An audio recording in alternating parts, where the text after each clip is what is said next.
दोस्तों, विराट कोहली ने 2013 से अपनी हेल्थ और फिटनेस को एकदम सीरियस लेना शुरू किया था। उस डिसीजन के बाद उन्होंने क्या क्या हासिल किया है ये तो आप सब जानते ही हैं। विराट ने इसी दौरान जेनेटिक टेस्टिंग और फूड सेंसिटिविटी टेस्ट अपने पर किए थे और वो आज ये खुद कबूल करते हैं कि ये उनका सबसे फायदेमंद डिसीजन था। अब ये सारे टेस्ट उन्होंने जिनसे करवाए थे वो थे फवाद भाई। आज द डॉक्टर स्मिथ शो में फवाद भाई हमें इन टेस्ट के पीछे की साइंस को बड़े अच्छे से समझाएंगे, इसीलिए हमारे इस बेहतरीन संवाद को आधा अधूरा मत सुनना, इसे पूरा जरूर देखना। ऐसे और लाइफ ट्रांसफॉर्मेटिव वीडियोस के लिए like, share and subscribe to the doctor Smith show.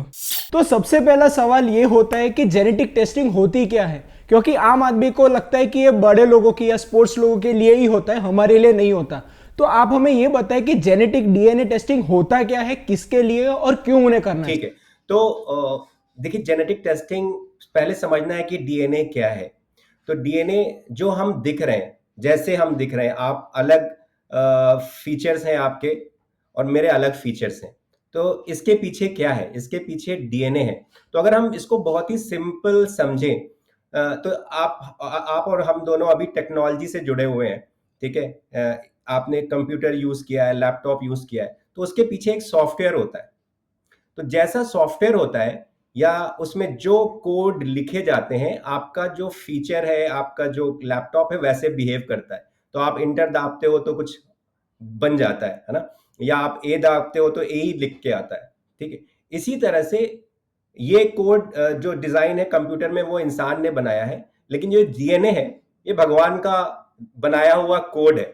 अब ये कोड इतना इतना अच्छा कोड है कि इसमें जो लिखा जाएगा, आपके फीचर वैसे होते हैं। तो हम मेरा डीएनए और आपका डीएनए 99.9% बिल्कुल सेम है। हाँ, 0.1% का डिफरेंस है। और देखिए कितना ज्यादा डिफरेंस हो गया हमारे चेहरे में, हमारी है ना, कलर में, आंखों में, सब कुछ में। तो बेसिकली डीएनए क्या है? इंसान का कोड है कि वो कैसे दिखता है, उसकी लंबाई क्या होगी। तो ये हमें हमारे पेरेंट्स से मिला है। ठीक है। तो ये हो गया डीएनए। डीएनए क्या है? ठीक है। अब क्या होता है, ये सारी चीजें तो हम देख सकते हैं कि हमारा चेहरा अलग है, हमारे बाल अलग है, नाक अलग है, कान अलग है। बहुत सारे इंटरनल ऑर्गन्स जो हैं, वो भी इस डीएनए मेकअप की वजह से डिफरेंटली काम करते हैं। तो कभी आप देखते हैं कोई आदमी अचानक सेम खाना खाता है, वो अचानक मोटा हो जाता है। इवन आपकी फैमिली में देखेंगे कि अगर 5 लोग हैं तो सेम खाना, घर में तो सेम खाना बनता है, बट एक बंदा उसी से मोटा हो जाता है, दूसरे बंदे को उसी से डायबिटीज हो जाती है, तीसरे को हार्ट डिसीज हो जाती है। तो ऐसा क्यों है?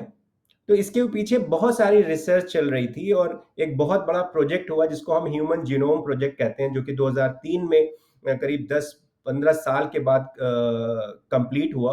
और उसके पीछे मकसद ये था कि अगर हम इंसान का जो जेनेटिक कोड है उसको डी कोड कर लेते हैं, मतलब उसको खोज लेते हैं, तो हमें जितनी बीमारियां होती हैं या जितने मेटाबॉलिज्म या जितने भी आपकी बॉडी में जो जेनेटिक वेरिएंट्स है, अगर उसको हम समझ लें, तो उसके हिसाब से आपको दवाइयां दी जा सकती हैं।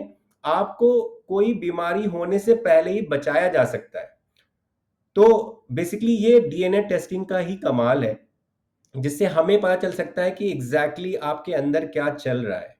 तो this is the power of DNA. तो हम डीएनए टेस्टिंग करते हैं। हम आपका डीएनए डीएनए आपका बहुत जगहों से लिया जा सकता है। तो टेक एग्जांपल, डीएनए होता कहाँ पे है ये समझने की जरूरत है। तो जितनी भी बॉडी है वो उसमें सेल्स बनी हुई है। तो हर सेल के अंदर एक डीएनए होता है। तो हम क्या करते हैं, हम हमारी जो कंपनी है, हम सलाइवा लेते हैं। तो हम आपसे बोलते हैं कि एक हमारी किट होती है, मैं आपको शो करूंगा। इसमें आप स्पिट करते हैं। तो जब आप इसमें सलाइवा थूकते हैं, तो यहाँ तक इसको भरना होता है, फिर इसको हम बंद कर देते हैं और फिर ये लैब में जाती है। तो इसमें बहुत सारी डेड सेल्स आ जाती हैं जो आपके मुंह से इसमें आ जाती हैं। तो वो सेल को हमारे लैब में एक्सट्रैक्ट किया जाता है और उस एक्सट्रैक्शन के बाद उन सेल से डीएनए को बाहर निकाला जाता है। और उसको बहुत स्पेसिफिक मशीनें हैं, बहुत ही अच्छी मशीनें हैं, जिससे उन डीएनए को सीक्वेंस करते हैं। और फिर हमारे जो साइंटिस्ट होते हैं उन सीक्वेंस को समझते हैं कि आपके डीएनए में या मेरे डीएनए में क्या वेरिएशन है, और उसके हिसाब से बहुत कुछ किया जा सकता है। तो जैसे हमारा एक स्पेसिफिक एरिया है जिसमें हम काम करते हैं, जिसको न्यूट्रीजिनोमिक्स कहते हैं, जिसमें हम और डीएनए टेस्टिंग की मदद से हम आपको ये बताते हैं कि आपको किस तरह का खाना खाना चाहिए, कौन से विटामिन की क्वांटिटी ज्यादा लेनी चाहिए, आपको कैफीन सेंसिटिविटी है, लैक्टोज इंटॉलरेंस है, ग्लूटेन जो कि गेहूं में पाया जाता है, उससे बहुत सारी बीमारियां हो सकती हैं कुछ लोगों को। तो अगर आपको ये सारा चीजें पहले से पता होंगी तो आपका खाना, आपकी एक्सरसाइज, आप कुछ लोगों को देखते होंगे बिल्कुल लीन होते हैं, कुछ लोग को देखेंगे आप बहुत ही पावरफुल होते हैं, तो हम उनको बता सकते हैं बेस्ड ऑन डीएनए टेस्टिंग की किस तरह की एक्सरसाइजेस करनी चाहिए आपको, जिससे आपकी हेल्थ अच्छी हो। कई बार क्या होता है, आपने अभी रिसेंटली बहुत सारे केसेस देखे होंगे जहां पे एक्सरसाइज करते हुए बहुत सारे लोगों की डेथ हो गई। जिम में किसी को, राजू श्रीवास्तव को आपने केस देखा था, उनको कोमा में चले गए। तो कई बार क्या होता है कि उनको पता नहीं है कि किस तरह की एक्सरसाइज उनके लिए अच्छी है, या लेट्स से बहुत सारे लोग कॉफी लेते हैं एक्सरसाइज से पहले, बट कई बार वो पुअर मेटाबोलाइजर होते हैं और इतनी कॉफी ले लेते हैं कि जिसकी वजह से उनको हार्ट अटैक हो जाता है। तो अगर ये सारी इंफॉर्मेशन आपको पता है तो आपकी एक तो हेल्थ अच्छी होगी, आप बीमारियों से बचेंगे, और इस तरह के जो इंसिडेंट्स होते हैं कि किसी को हार्ट अटैक हो जाए किसी खाने की वजह से, उन सारी चीजों से बचा जा सकता है। तो डीएनए, मैं यहाँ आपसे ये पूछना चाहूंगा कि जो डीएनए रिपोर्ट आती है वो मतलब क्या क्या रिवील करती है? अगर कोई भी लेमैन, चलो मान लो कि मैं आपके लैब में आया और मैंने डीएनए टेस्टिंग कराई, तो मैं जितना समझ पाया हूं कि ये once in a lifetime test होता है। मतलब अगर आज आप करोगे या 10 साल बाद करोगे तो कोई अंतर नहीं आएगा, सेम ही रिपोर्ट आएगी, राइट? यस, तो डीएनए या आपको, तो यस, अब हाँ तो बस मैं उससे ही मैं आपसे पूछना चाहूंगा कि अगर मैंने आपसे डीएनए रिपोर्ट कराई तो उसमें क्या क्या रिवील होगा, और हर हर लोगों की जो रिपोर्ट होती है वो एक ही तरह की होती है? मतलब उनके उनमें मतलब कौन कौन से पैरामीटर्स होते हैं? ठीक है। तो डीएनए से बहुत कुछ पता चल सकता है। तो आपको, जैसे हमने एक स्पेसिफिक एरिया चुना है जिसपे हम काम कर रहे हैं, जिसको हम न्यूट्रिजिनोमिक्स या स्पोर्ट्स जेनेटिक्स कहते हैं। इससे आपको दवाओं के बारे में भी पता चल जाता है, बट उस एरिया को अभी हमने कवर नहीं किया है। और इससे आपको इवन आने वाले भविष्य में आपके जीन में क्या क्या बीमारियां हैं वो भी पता चल जाती है, लेकिन हमने उनको अभी कवर नहीं किया है। हम एक स्पेसिफिक एरिया इसका जो है न्यूट्रिजिनोमिक्स या स्पोर्ट्स जेनेटिक्स को कवर कर रहे हैं। इसमें आपको पता क्या क्या चलता है, इसमें आपके जितने भी वाइटामिन होते हैं, vitamin A B C D E, आपके मिनरल्स होते हैं, iron, zinc, magnesium, manganese, omega 3 fatty acid. तो इससे ये पता चलता है कि आपका सिस्टम कैसे इन चीजों को मेटाबोलाइज, स्टोर कर रहा है और इनको कन्वर्ट कर रहा है एक से दूसरे में। तो इससे हमें ये पता चल जाएगा कि जैसे मल्टीविटामिन तो अच्छे हैं, बट हो सकता है आपकी रिक्वायरमेंट जो हो और मेरी रिक्वायरमेंट हो वो बिल्कुल अलग हो, और ये डिपेंड करता है आपके जेनेटिक वेरिएंट के ऊपर, किस तरह का जेनेटिक वेरिएंट आपका है। अब आपने बात की कि स्पोर्ट्स न्यूट्रिशन की, तो आपका एक शायद क्लाइंट भी है, वो है विराट कोहली। तो मैं उसके हिसाब से, मतलब आप हमें ये समझे कि उसने कैसे 2013-14 में शायद आपने जब शुरू किया था, 1-2 साल में वो आपसे मिला होगा, तो मतलब कैसे आपने उन्हें हेल्प की और आपका टेस्ट लेके उन्हें क्या क्या मदद रही from a nutritional genetic perspective? तो बहुत ही अच्छा है। Virat is a very very good case study. तो विराट क्या, हमने पूरी इंडियन क्रिकेट टीम के साथ काम किया है, Indian men okay. Cricket as well as women cricket. तो जितने भी प्लेयर्स इस वक्त खेल रहे हैं, ज्यादातर लोगों के साथ हमने काम किया है, उनका जेनेटिक एनालिसिस किया है। तो विराट के साथ we have started working with around 2016।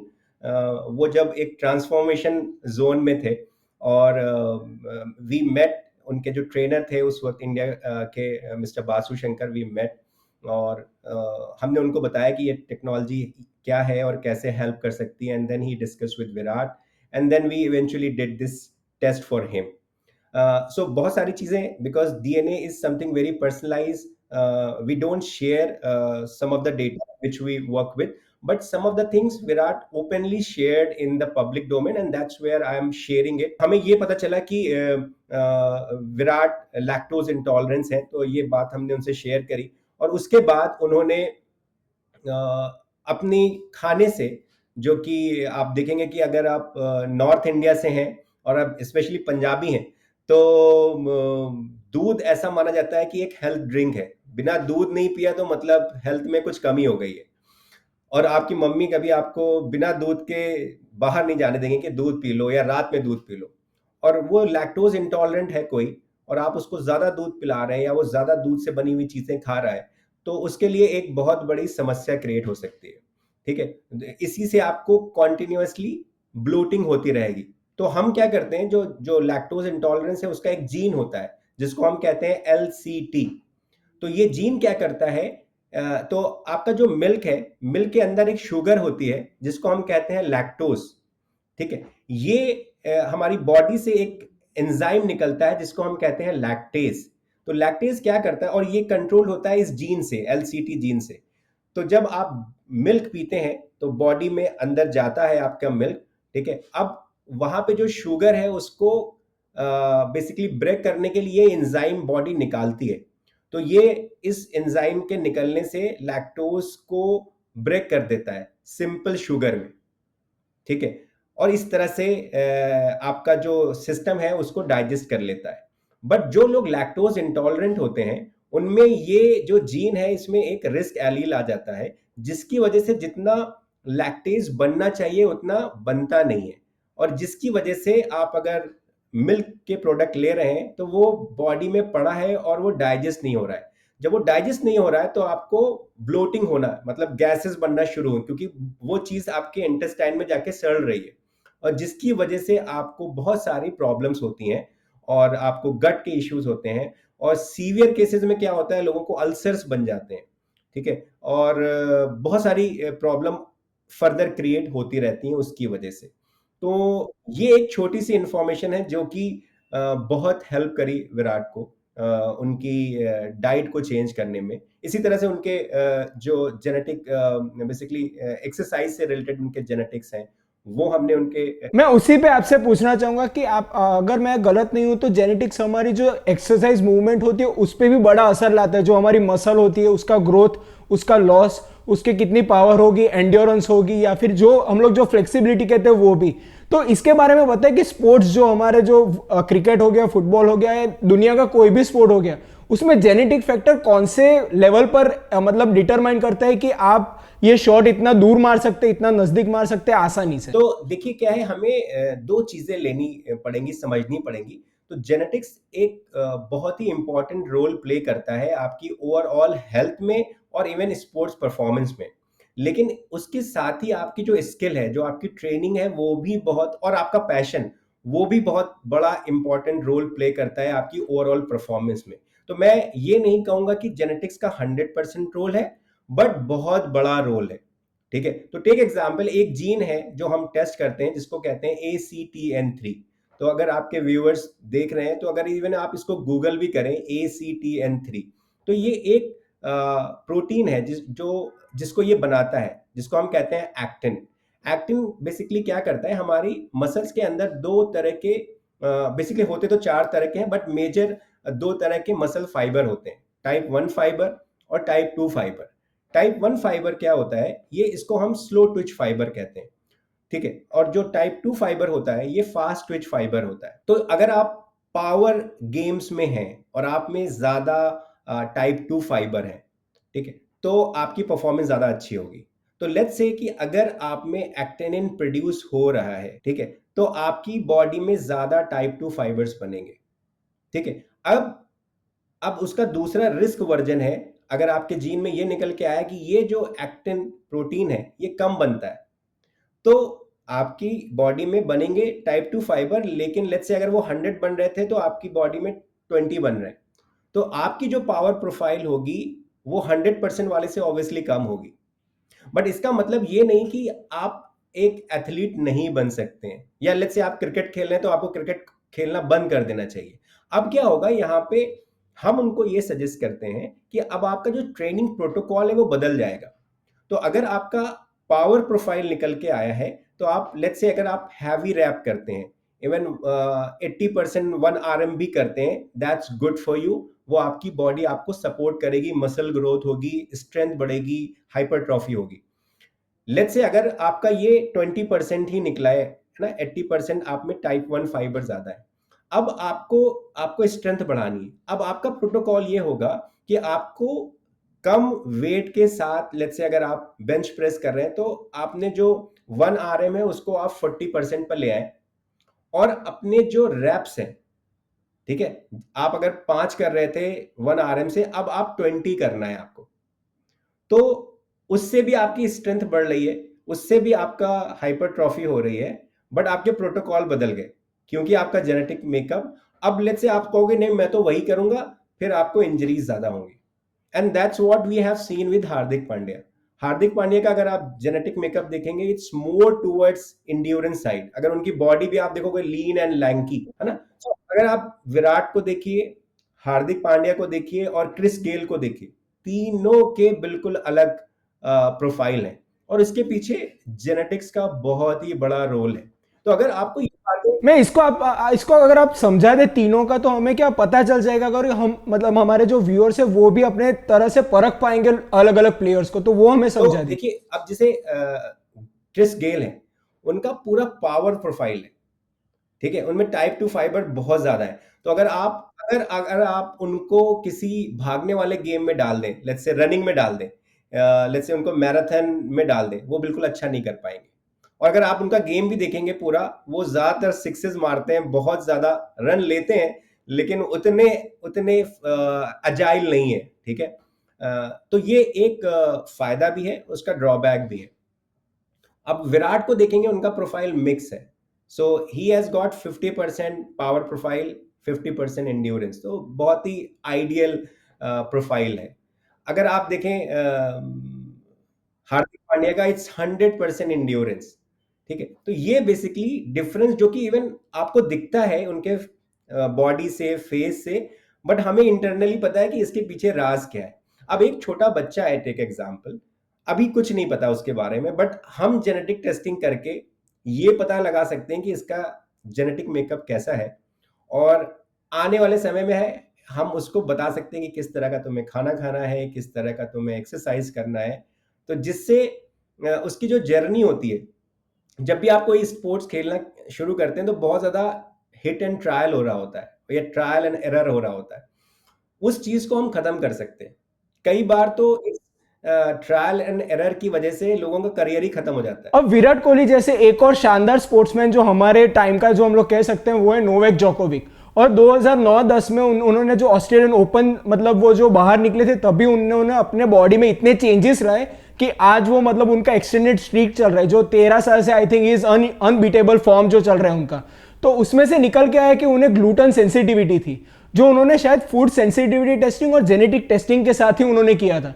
तो इसके बारे में बताओ, और ये कितना मतलब अहम है उनके परफॉर्मेंस के लिए। तो जो जोकोविच तो एक बहुत ही जबरदस्त केस स्टडी है। अगर आप देखें पावर ऑफ फूड या पावर ऑफ अंडरस्टैंडिंग फूड, उनका एक टाइम पे, जो कि उन्होंने अपनी बुक में भी लिखा है और बहुत ही कॉमन है, एक टाइम पे वो he was almost gone from the this tennis circuit।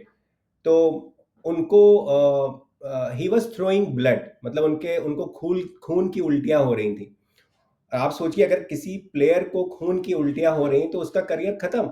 उसके साथ साथ आई थिंक उन्हें अस्थमा अटैक भी आया था 2009 में, जो मैंने अभी कहा कि ऑस्ट्रेलियन ओपन था, उन्हें अस्थमा अटैक और एलर्जी रिएक्शन आया था पूरा। उनको उनको इस तरह की बहुत सारे इश्यूज थे, मेडिकल और हेल्थ इश्यूज थे। और अगर किसी भी एथलीट को और इतने यंग एज में इतनी सारी प्रॉब्लम हो तो करियर तो खत्म ही है। तो किसी आई थिंक किसी डॉक्टर ने उनको अप्रोच किया, ये सारा जो सुन रहे थे उन्होंने अप्रोच किया, और किसी तरह से उनके घर फैमिली से वो कनेक्ट हुए एंड दे कन्विंस कि हमें ये सारी चीजें करनी चाहिए, and that's how he suggested कि आपको फूड एलर्जी टेस्ट करना चाहिए।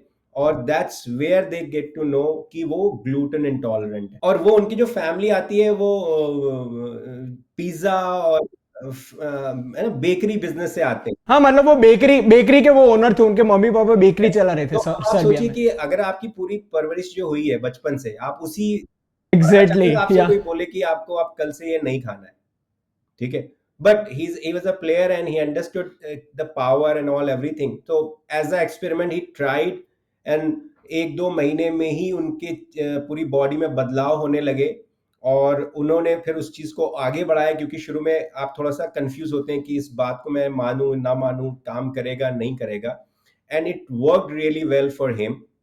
एंड आज आप सबके सामने वो एक बेसिकली हिस्ट्री क्रिएट कर दी उन्होंने, ठीक है, एक मिसाल बन गए। तो बात ये है कि एक छोटी सी इंफॉर्मेशन आपके पूरे करियर को, आपकी पूरी हेल्थ को पूरी तरह से बदल देती है, and that's a power of genetic testing. ये actually part of genetic testing है, जो आपने कहा कि फूड सेंसिटिविटी या फूड एलर्जन जो कहते हैं वो पार्ट ऑफ ये पूरा प्रोफाइल एक खाली वो बकल स्मीयर से आ दो जाता है, दो वो कह रहे चीजें हो? होती हैं, एक होता है एलर्जी, एक होता है इंटॉलरेंस। एलर्जी क्या होता है ओके। कि जैसे आपको डस्ट से एलर्जी हुई, तो बेसिकली आपकी बॉडी उसके लिए रेडी नहीं है, और आपकी बॉडी रेजिस्ट कर रही है, तो वो एलर्जी है। बेसिकली एंटीजन जो एंटीबॉडी फॉर्म होते हैं आपकी बॉडी में किसी चीज को फाइट करने के लिए, क्योंकि बॉडी उसके लिए रेडी नहीं है। एलर्जी के साथ क्या होता है, अगर हो सकता है कि आप वो चीज के साथ बहुत सारे समय तक रहें उस एनवायरनमेंट में, तो हो सकता है वो एलर्जी चेंज भी हो जाए, ठीक है। तो ये बेसिकली एलर्जी का बहुत ज्यादा रिलेशन है आपकी इम्यूनिटी से। Intolerance okay. है, उसका रिलेशन है आपके जेनेटिक मेकअप से। इंटॉलरेंस कभी चेंज नहीं होता, क्योंकि आपके वो जेनेटिक वेरिएशन में इशू है कि वो वैसा ही है। तो जैसे आप लैक्टेज, मैंने बताया कि वो लैक्टेज निकलता ही नहीं है, अब वो बदल नहीं सकता, क्योंकि जो जेनेटिक मेकअप है वो कभी चेंज नहीं होता। तो जनरली कौन कौन सी फूड सेंसिटिविटी, हमने लैक्टेज की बात की और दूसरी हमने ग्लूटेन की बात की, तो हमारी जो आम जनता है, जो भारत की आम जनता है, उन्हें कौन कौन सी सेंसिटिविटी आजकल मतलब है पर उन्हें पता Yes. नहीं है? क्योंकि जोकोविच जैसे कई लोग ऐसे होंगे जिनको मतलब पिज्जा बर्गर खाना बहुत ही पसंद होगा, पर उनमें हिडन ग्लूटेन सेंसिटिविटी हो सकती है और उन्हें पता ही नहीं है कि उनके अंदर एक बीमारी पनप रही है आज। तो इसके तो बारे में देखिए, बताएं। दो चीजें मैंने बहुत ही कॉमन देखी है इंडिया में।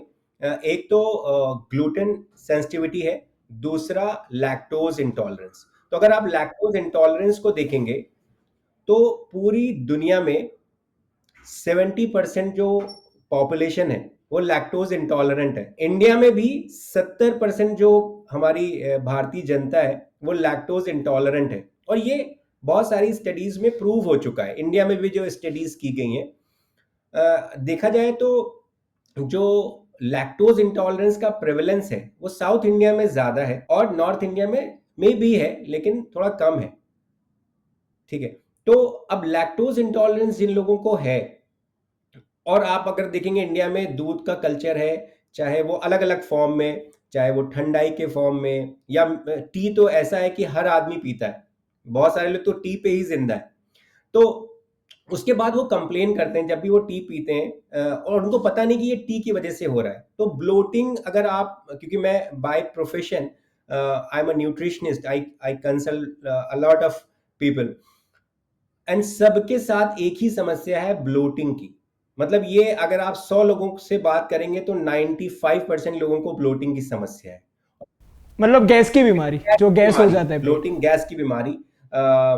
तो जब मैं उनका टेस्ट करता हूं, तो ये जो लोग कंप्लेन कर रहे होते हैं, ज्यादातर लोग लैक्टोज इंटॉलरेंट निकलते हैं। और अगर आपको ये समस्या पता चल जाए कि आप लैक्टोज इंटॉलरेंट हैं, और आप सिर्फ दूध को अपनी खाने से निकाल दें, आपकी गैस की समस्या, आप ये समझिए 100% है, वो आके सिर्फ 5 से 7% ही बचेगी। तो दूध एक बहुत बड़ा बेसिकली प्रॉब्लम हो सकता है जिन लोगों को लैक्टोज इंटॉलरेंट। अब जैसे आपने अभी दूध की बात की, वैसे मैं आपसे ये पूछना चाहूंगा कि अलग अलग खाने की हमारी बॉडी में मेटाबॉलिज्म अलग होती है, और जैसे हमने अभी डिस्कस किया कि जेनेटिक कंपोनेंट उसका मतलब बहुत ही बड़ा असर होता है उसके ऊपर, तो इसके बारे में बताइए। जैसे एक आपने एग्जांपल कहा था कैफीन का, कोई कोई फास्ट कैफीन मतलब मेटाबोलाइजर होते हैं और कोई स्लो मेटाबोलाइजर होते हैं। तो आमतौर पर जो कैफीन का जो हाफ लाइफ होती है वो, मैं अगर गलत ना हो तो 8-10 घंटे होता है उसकी हाफ लाइफ। पर जो स्लो मेटाबॉलिज्म होते मेटाबॉलिजर्स होते हैं उनमें शायद ये पूरा दिन भी चल सकता है उसकी हाफ लाइफ।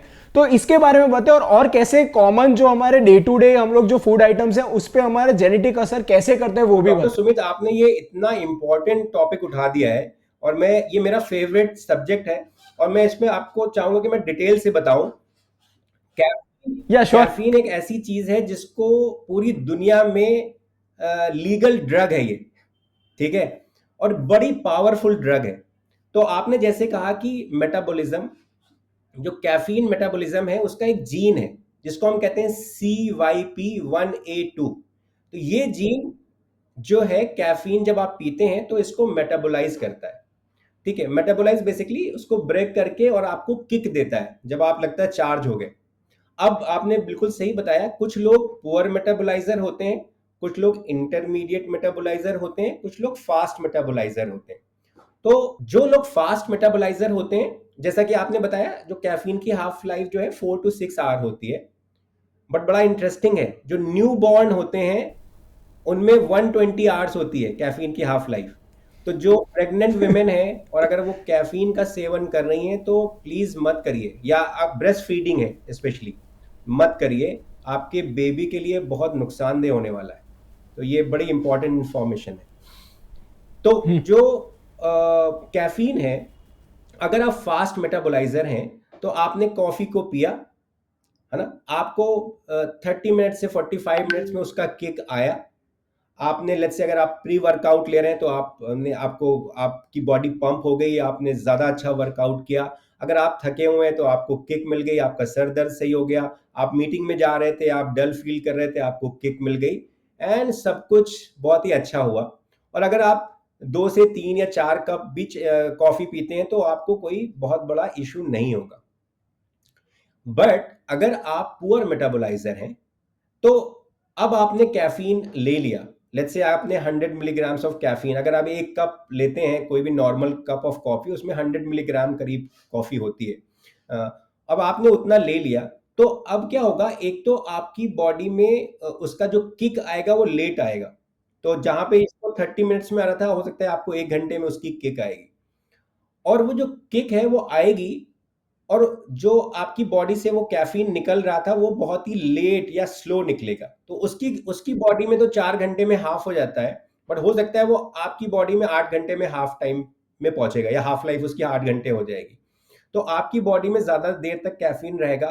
कैफीन का काम है आपके हार्ट ब्लड प्रेशर को बढ़ाना, तो आपका कॉन्टिन्यूसली आपका बीपी हाई रहेगा, जिसकी वजह से ये कहा जाता है, और स्टडीज ने प्रूव किया है कि जो पुअर मेटाबोलाइजर ऑफ कैफीन है, अगर उन्होंने 4 से अधिक कप ऑफ कॉफी अगर पी रहे हैं तो उनका हार्ट अटैक का रिस्क 4 गुना बढ़ जाता है, 4 गुना, सिर्फ कॉफी पीने से। आई थिंक इसका एकदम रिलेटेबल एग्जांपल, अगर मैं गलत ना हो तो मुझे सुधारना जरूर। आधे लोग क्या करते हैं कि रात को भी चाय पीते हैं और वो रात को चैन की नींद सो जाते हैं, पर कोई लोग कैसा होता है कि दोपहर के बाद कभी भी चाय पिए तो उनको रात को नींद ही नहीं आएगी। तो ये मतलब आम आदमी के लिए बहुत ही रिलेटेबल एग्जांपल हो सकता है, क्योंकि मैं कई अपने दोस्तों को जानता हूं, मतलब मैं मेडिकल कॉलेज में था तभी हॉस्टल में भी लोग रात को 10-11 बजे चाय पीने जाते थे और 2 बजे सो जाते थे। पर अगर मैं शाम को 4 से 5 के बीच उसके बाद अगर मैं कॉफी भी पीऊं तो रात मेरी बिगड़ेगी ही बिगड़ेगी। तो शायद इससे हमें ये अंदाजा आ सकता है, मैं कह नहीं सकता कंफर्मेशन, पर अंदाजा आ सकता है कि I am a poor metabolizer and they are fast metabolizer. Am I right? देखिए, एक हद तक आपकी बात सही है, इस तरह से हम समझ सकते हैं। ओके। बट कई बार क्या होता है, जब आप कॉफी के साथ, क्या है, कॉफी क्योंकि ड्रग है और आप डॉक्टर हैं, आप बेहतर समझते हैं मुझसे ज्यादा ड्रग्स को, कि हमारी बॉडी में अडेप्टेशन भी हो जाता है। तो कॉफी में हो सकता है मैं पुअर मेटाबोलाइजर हूं, बट मैं उसके बाद भी कॉफी पी रहा हूं, तो बॉडी का एक अडेप्टेशन, मतलब मेटाबॉलिज्म का जो थ्रेशोल्ड है वो हाई चला तो जाता है आपकी हर बॉडी बार। उसको एडजस्ट करने लगती है। लेकिन हो सकता ओके। है कि आपको कॉफी पीने के 2-3 घंटे बाद नींद आ जाए और आप पुअर मेटाबोलाइजर हैं, बट आपका जो हार्ट बीट है वो एग्जैक्टली तो क्वालिटी ऑफ स्लीप में जो मतलब स्लीप में जो हमारी हार्ट रेट कम होनी चाहिए, जो पूरे बॉडी में जो रीसेट होना चाहिए वो नहीं होगा। क्वालिटी ऑफ एग्जैक्टली स्लीप है वो अच्छी नहीं रहेगी, या हैम्पर होगी। तो उसका एग्जैक्टली एग्जैक्टली। इम्पैक्ट पड़ेगा ही पड़ेगा। तो अगर आप पुअर मेटाबोलाइजर है तो you have to be careful कि आप ज्यादा कॉफी ना पिए। मैं खुद पुअर मेटाबोलाइजर हूँ, मैं रेगुलर जिम करता हूँ। मैं एक दिन अभी मैं अपने ऊपर एक्सपेरिमेंट कर रहा था, तो यूजुअली मैं कॉफी ऐसे जो होता है, कॉफी घोल करके मैं एक से शॉट ले लेता हूँ। तो क्योंकि मैं स्पोर्ट न्यूट्रिशनिस्ट हूँ, बहुत सारे प्लेयर्स के साथ काम करता हूँ, तो मैं अपने ऊपर भी एक्सपेरिमेंट करता रहता हूँ कि आपको समझ आ जाती है ना। तो मैंने एक कॉफी का कैप्सूल मंगाया, तो उसमें 200 मिलीग्राम्स एक कैप्सूल में होती थी। तो मैंने 3 दिन तक सिर्फ 200 वाला लिया, तो मुझे कोई प्रॉब्लम नहीं हुई। ठीक है, तो मैंने लिया, 45 मिनट के बाद मैं जिम पहुंचा, मेरा वर्कआउट अच्छा हुआ। मैंने 3 दिन के बाद मैंने उसकी डोज को डबल कर दिया, तो 400 हो गया। मैंने लिया, मेरा वर्कआउट अच्छा हुआ। मैं घर लौट कर आया, मैं भूल गया कि मैंने 400 लिया था और मैंने फिर कॉफी पी ली करीब 100 मिलीग्राम। अब मेरा 500 मिलीग्राम मेरे अंदर चला गया था। और उसके बाद करीब 12 बजे, 10 बजे की बात है, 12 बजे मेरा किसी कंपनी में प्रेजेंटेशन था न्यूट्रिशन के ऊपर, और वो तब किक किया। मैं आपको समित बता नहीं सकता है कि मेरी हार्ट ऐसा लग रहा था कि वो बाहर आ जाएगा। मेरा जो मेरे कलीग्स थे जो देख रहे थे मेरे चेहरे पे, उन्होंने वो इतना अजीब सा मेरा चेहरा हो, पर्सपिरेशन और पूरा पाल्पिटेशन घबराहट आपको हो रही हुआ थी, होगा शायद, रोने एरिथमिया का मन जैसा। कर रहा था। आई वाज, और अब क्या होता है कैफीन के साथ प्रॉब्लम ये है कि इसको आप निकाल नहीं सकते, कि आप कैसे निकालोगे में है। Exactly exactly. कोई ऐसा मतलब कहते हैं ना कि पॉइजन के साथ कोई एंटीडोट है ही नहीं, एडिनोसिन कह सकते हैं पर वो बॉडी का है, वो खुद का कैफीन के साथ हम लोग एडिनोसिन लेके उसे निकाल नहीं नहीं निकाल सकते। सकते, ये एक प्रॉब्लम है। एंड इसलिए हमें बहुत ही ज्यादा केयरफुल रहना चाहिए। कॉफी को हम लोग बड़ा कैजुअली लेते हैं, ये बहुत ही ज्यादा फायदा भी करती है और नुकसान भी कर सकती है, तो बी वेरी केयरफुल। तो फौज में मैं आपसे ये पूछना चाहूंगा कि हमारे जो जेनेटिक्स, इंडियन जेनेटिक्स जो बेस जेनेटिक्स है वो बहुत ही खराब है when it comes to nutritional point of view. जैसे मुझे एग्जैक्ट तो हमारे जो नंबर्स या स्टेट्स नहीं पता, पर आज India diabetes capital of the world है। और इसका कारण यही है कि हमारी जो मेटाबॉलिज्म, जो जेनेटिक कंपोनेंट है वो बहुत ही खराब है। उसका कारण कई हो सकता है, पर आज उस पर नहीं जाएंगे, हम खाली उस पर जाएंगे कि जो अगर इंसान, जैसे अगर मैं 25 साल का हूं तो कोई हमारा व्यूअर भी ये एज का हो सकता है और उसके मम्मी पापा में शायद डायबिटीज है, मेटाबॉलिक सिंड्रोम है या ऐसी कोई बीमारी है, तो उसके हाई प्रोबेबल चांसेस ये है कि उसका भी जेनेटिक खराब है। तो ऐसा इंसान जेनेटिक टेस्टिंग करके कैसे वो मतलब उससे बच सकता है कि उसे डायबिटीज ना हो, मेटाबॉलिक सिंड्रोम ना हो या हाइपर ट्राइग्लिसराइडेमिया ना हो, ऐसी बीमारियां जो जेनेटिक कंपोनेंट के साथ बहुत ही स्ट्रांगली रिलेटेड है, वो एक इंसान जो पुअर जेनेटिक कॉम्पोजिशन का है वो कैसे बच तो सकता है? बहुत ही अच्छा क्वेश्चन आपने उठाया है डॉक्टर सुमित, बट मैं यहाँ पे थोड़ा सा इसको करेक्ट करना चाहूंगा कि ऐसा नहीं है कि इंडियन जेनेटिक खराब है, क्योंकि जेनेटिक्स खराब अच्छा नहीं होता है। इट इज कि कुछ म्यूटेशन इंडिया में या साउथ एशियंस में प्रेवलेंट है, कुछ चीजें प्रेवलेंट अमेरिकन में है। अब अगर आप देखा जाए कुछ रेयर जेनेटिक डिसऑर्डर होते हैं, वो इसराइल में जो कम्युनिटी है, अशकेंजी ज्यूइश कम्युनिटी, उनमें ही होते हैं, ठीक है। या तो कोई चीज मतलब ऐसा नहीं कि हमारी जो इंडियंस है उनका जेनेटिक मेकअप खराब है, बट ये है कि हाँ कुछ हमारा जो सिस्टम है, जो जेनेटिक मेकअप है, कुछ ऐसे म्यूटेशन है जो हमें में ही पाया जाता है। और उसकी वजह से अगर आप देखेंगे जो इंडिया में जो ओबेसिटी है, एब्डोमिनल ओबेसिटी, तो मतलब पेट आपका बिल्कुल जैसे निकलता है ना, बाहर आ है जाना ना, यहाँ। वो आप इंडिया में देखेंगे। बट अगर आप यूएस में जाएंगे तो अगर उनका जो ओवरऑल ओबेसिटी होती है, उनके हाथ भी चौड़े होते हैं, थाइस भी चौड़े होते हैं, बट अपने में देखेंगे हाथ पैर पतले होते हैं और पेट ही निकला होता है। और वो एक बहुत बड़ा रीजन है हमारे जेनेटिक मेकअप का भी और हमारे खान पीन का या लाइफस्टाइल का, और जिसकी वजह से इंडिया जो है एक diabetes capital of the world बन गया है। तो अब इसमें रोल क्या है कि अगर हमें ये पता चल जाए तो हम बहुत सारे जो जीन है वो टेस्ट करते हैं, वो डायरेक्टली लिंक्ड हैं डायबिटीज से। तो आपने इंसुलिन सेंसिटाइजर जैसे पायोग्लिटाजोन के बारे में सुना होगा, तो उसी तरह से एक जीन है जो बेसिकली इस पायोग्लिटाजोन जो कि इंसुलिन सेंसिटाइजर है उससे जुड़ा हुआ है, जिसको हम पीपार गामा कहते हैं। अब पीपार गामा जो मार्कर है, उससे हमें पता चलता है कि आपकी बॉडी कार्बोहाइड्रेट को कैसे मेटाबोलाइज करती है। तो कार्बोहाइड्रेट क्या है, जो कि आप राइस रोटी खा रहे हैं, इसके अंदर कार्बोहाइड्रेट, उसके अंदर शुगर होता है। तो कुछ लोगों में जो सेंसिटिविटी होती है वो ज्यादा होती है, कुछ लोगों में कम होती है। अब जिन लोगों में ज्यादा होती है, हम उनको कहते हैं कि आप जितना मैदा है, जितना रिफाइंड कार्ब्स है, जितना शुगर कंटेंट है, कम करिए, अदरवाइज आपको डायबिटीज होने के चांसेस बढ़ जाएंगे। और अगर आप ये छोटे छोटे से चेंजेस करते रहे तो आप बहुत सारी बीमारियों को होने से पहले ही प्रिवेंट कर लेंगे।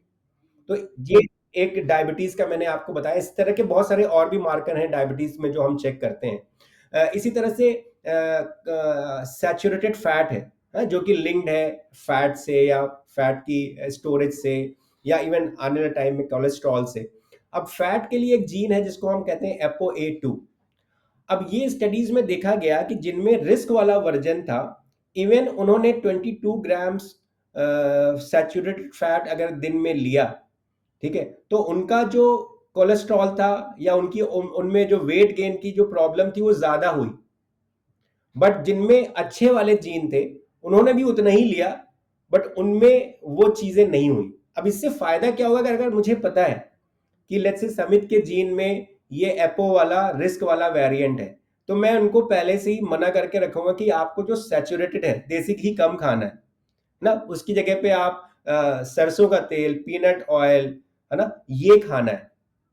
ठीक है, तो सिर्फ आपके हम ऑयल मना नहीं कर रहे हैं कि आपको अब 0 कैलोरी या 0 फैट डाइट, नहीं, सिर्फ चेंज कर दे रहे हैं।